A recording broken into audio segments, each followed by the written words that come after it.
Hello and welcome guys, আমার নাম Tom Ghosh. তোমরা দেখতো স্মার্ট স্টাডি। সো আজ আমি তোমাদের সাথে কথা বলবো। ম্যাগআউটের তরফ থেকে একটা নোটিশ পাবলিশ করা হয়েছিল, যেখানে বলা হয়েছিল যে এবিসি আইডিটাকে নাকি জেনারেট করতে হবে এবং ওটাকে আপডেট করতে হবে। তো এবিসি আইডিটা ক্রিয়েট কীভাবে করবে?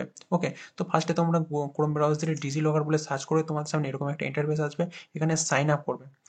ফার্স্টে সাইন আপ করার পর তোমার একটা আধার কার্ডের যে বেসিক ডিটেলস থাকবে সেটাকে ফিল আপ করবে এবং লাস্টে এখানে ফুল নেম দেবে, ডেট অফ বার্থ দেবে, জেন্ডার দেবে, mobile number, email ID, security pin, যেটা এটা পাসওয়ার্ড হয়ে দাঁড়াবে। ঠিক আছে, এটা একটু ভেবে দেবে। ওকে, এটা হয়ে যাওয়ার পর তোমাদের সামনে নেক্সট ইন্টারফেস এরকমই আসবে।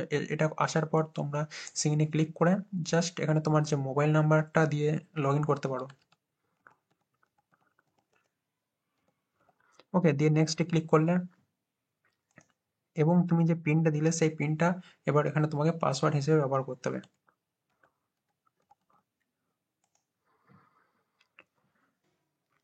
তারপর তোমাদের সামনে এরকম একটা ইন্টারফেস আসবে। ইন্টারফেস আসার পর তোমরা জাস্ট এখানে দেখতে পাচ্ছ সার্চ ডকুমেন্টসে ক্লিক করবে এবং সার্চ ডকুমেন্টসে ক্লিক করার পর কিন্তু তোমরা সার্চ করবে এবিসি।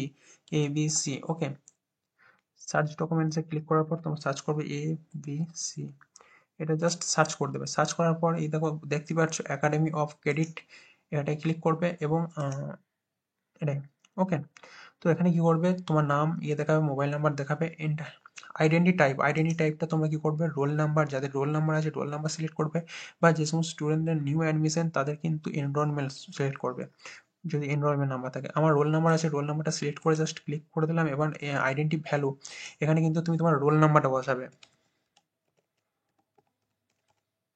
ওকে, এটা বসানোর পর কিন্তু অ্যাডমিশন ইয়ার, তোমার যে অ্যাডমিশন ইয়ার থাকবে সেটাকে তুমি জাস্ট সিলেক্ট করে নেবে। ঠিক আছে, আমার অ্যাডমিশন ইয়ার ছিল 2021, তো 2021 সিলেক্ট করে নিলাম এবং তোমার যে ইউনিভার্সিটি সেই ইউনিভার্সিটির নামটা তুমি এখানে জাস্ট সার্চ করে নিতে পারো। ওকে, ম্যাকআউট ইউনিভার্সিটি, তো ম্যাকআউট ইউনিভার্সিটিকে সিলেক্ট করে গেট ডকুমেন্টস করবে,